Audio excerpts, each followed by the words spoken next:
Hello, नमस्ते, कैसे हैं आप सभी? एंड सबसे पहले आप लोग का बहुत बहुत शुक्रिया, क्योंकि आप लोग ने मुझे काफ़ी ज़्यादा मोटिवेट किया, काफ़ी ज़्यादा अच्छी ब्लेसिंग दी, बहुत ज़्यादा समझाया अपने कमेंट के थ्रू और मुझे अपने डिप्रेशन से बाहर निकलने में काफ़ी ज़्यादा हेल्प की।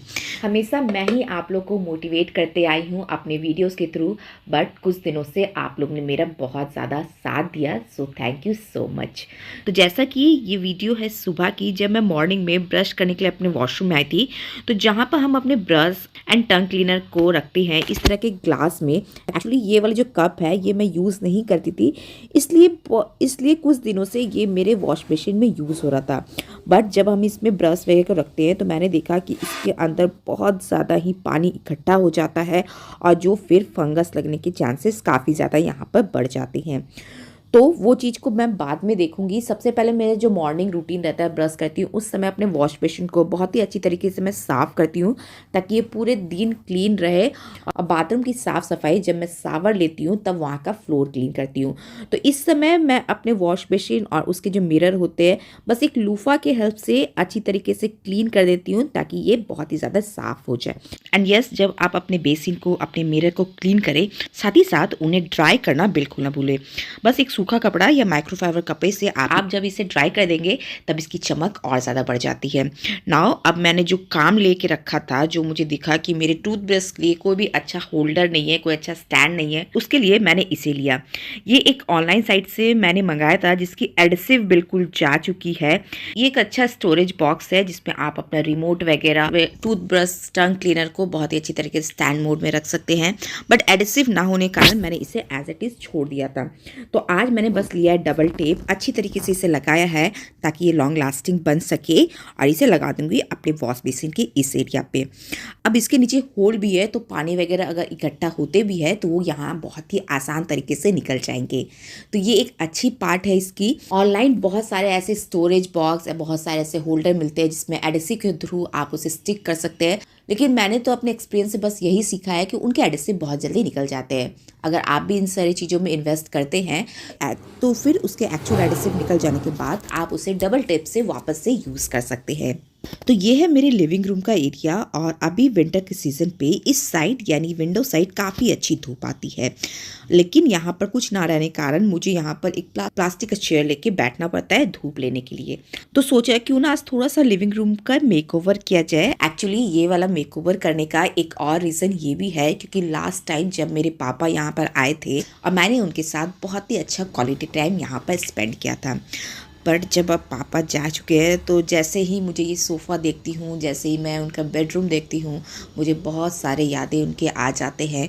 तो सोचा थोड़ा सा चेंजेस कर दूँगी तो थोड़ा सा मेरे लिए आसान हो जाएगा चीज़ों को हैंडल करना, चीज़ों को समझना।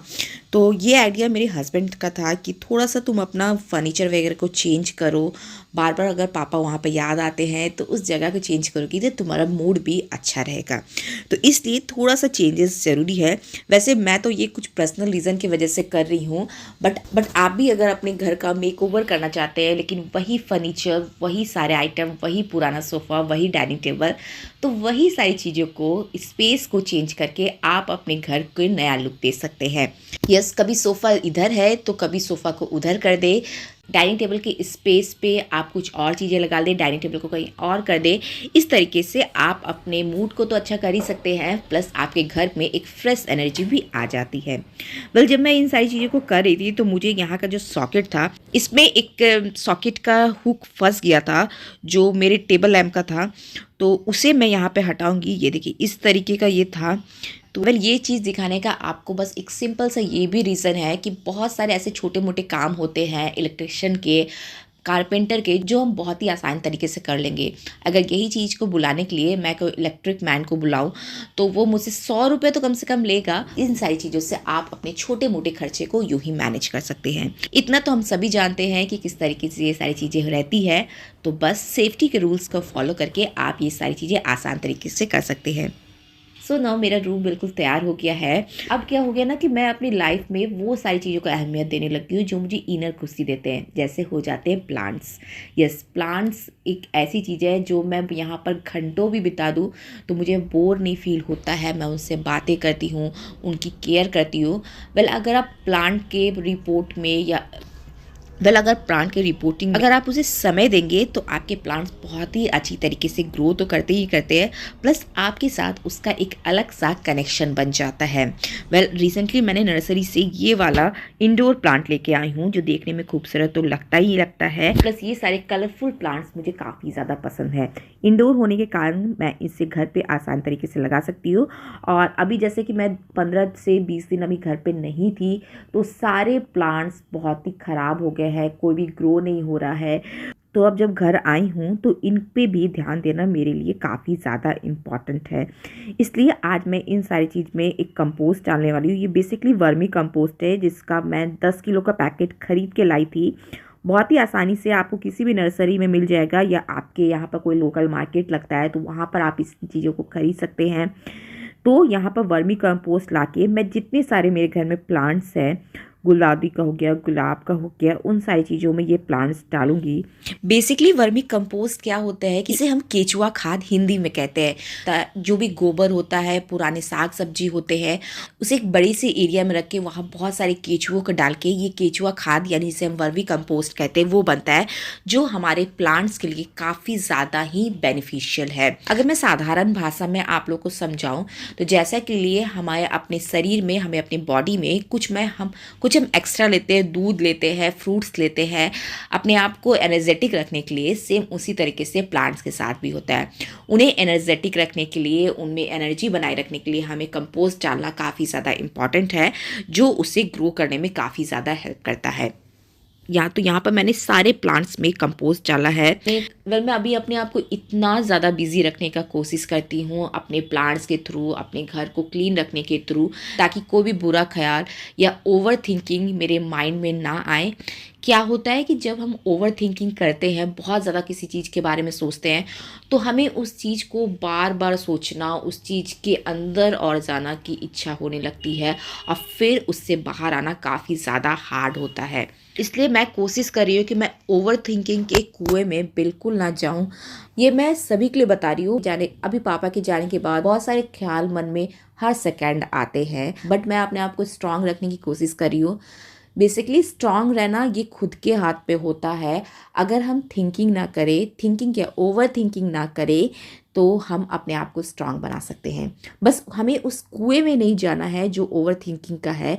उससे बचने के लिए आप अपने आप को जितना बिजी रखिएगा, जितना ज़्यादा आप प्रोडक्टिव रहिएगा, ये आपको उतनी ज़्यादा ही खुशी देती है और आपके माइंड में कभी भी कोई भी बुरे ख्यालात नहीं आते हैं। आई नो मैं जो बोल रही हूँ वो मेरे लिए भी अभी बहुत ज़्यादा मुश्किल है, बट मैं कोशिश पूरा कर रही हूँ। वीडियोस बना रही हूँ, प्लांट्स को समय दे रही हूँ, अपने घर को रीअरेंज कर रही हूँ, तो मेरा समय तो पार हो जाता है। और जहाँ तक रात की बात आती है, बहुत सारे लोग ये कहते हैं कि रात में हमें ओवर थिंकिंग की प्रॉब्लम काफ़ी ज़्यादा होती है जब हम सोने जाते हैं।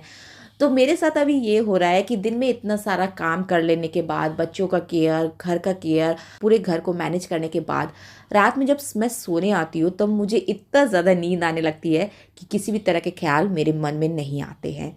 तो बस यही एक फॉर्मूला है जो मैं अभी फॉलो करी हूँ कि दिन भर खुद को इतना ज़्यादा बिजी रखती हूँ कि मैं थक जाती हूँ और रात में मुझे नींद आ जाती है। So that's all for today. आगे की वीडियोस में आप लोग के साथ बहुत सारे ऐसे आइडियाज़ एंड हैक्स भी शेयर करूंगी जो आपके लिए यूज़फुल तो होगा।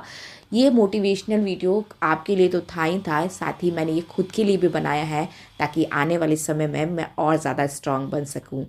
सो मैं प्रिया आप लोग से फिर से मिलूंगी न्यू वीडियोस के साथ, यूज़फुल वीडियोस के साथ। तब तक के लिए बाय बाय।